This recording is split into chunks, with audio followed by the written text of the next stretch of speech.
April 1వ తేదీ నుండి చికెన్ షాపులను మూసివేస్తున్నట్లు తెలంగాణ చికెన్ షాపుల అసోసియేషన్ అధ్యక్షుడు గడ్డమీది రాజు చెప్పారు. కార్పొరేట్ వ్యవస్థల కారణంగా చికెన్ వ్యాపారులకు మార్జిన్ లేకుండా పోతుందని రాజు ఆవేదన వ్యక్తం చేశారు.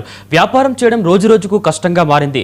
చికెన్ ధరల్లో మార్జిన్లు లేకుండా వ్యాపారం చేయడంతో జీవితాలు దుర్భరంగా మారడంతో చికెన్ షాపులను మూసివేస్తున్నట్లు అధ్యక్షుడు గడ్డమీది రాజు చెప్పారు. మూసివేయక ముందే మార్జిన్లు పెంచి చికెన్ వ్యాపారులకు ఊరట కలిగించాలని రాజు కోరారు. నా పేరు వరుణ్ యాదవ్, రామంతాపూర్ మాది. ఇక్కడ అందరూ సమావేశం కావడానికి ఒకటే రీజన్ అన్న, అంటే ఇది ఒక ఏరియాకి సంబంధించింది కాదు, మొత్తం ప్రతి ఒక్క గ్రామ లెవెల్లో గ్రామ స్థాయి చిన్న షాపును నమ్ముకొని లేకుంటే పెద్ద షాపును నమ్ముకొని ఒక నలుగురు వర్కర్లను మెయింటైన్ చేసేటోళ్ళకి కూడా సొంతంగా సెల్ఫ్గా చికెన్ షాప్ నడిపించేటోళ్ళు కూడా సేమ్ ప్రాబ్లం ఫేస్ చేస్తారు. అది ఏంటంటూ గవర్నమెంట్కి చేరే విధంగా మీరు మాకు న్యాయం చేస్తారని చెప్పేసి అనుకుంటున్నాను.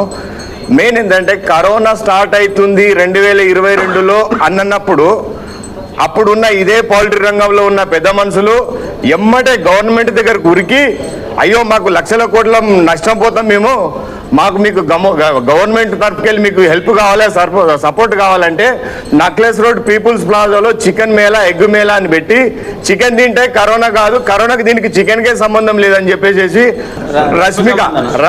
రష్మిక మందన్ తీసుకోవడం మినిస్టర్లు వీళ్ళందరూ కలిసి లెగ్ బూజీలు తిన్నారు. అంటే ఆ రోజు మీకు లాస్ వస్తుందంటే అంత బాధపడ్డారు. గవర్నమెంట్ దిగొచ్చింది, హీరోలు కూడా దిగొచ్చిర్రు. మరి ఈ రోజు మేము ఎందుకు చేస్తున్నాము, దేనికి చేస్తున్నాం అనే ఆలోచన మీకు కొంచెమన్నా వస్తుందా?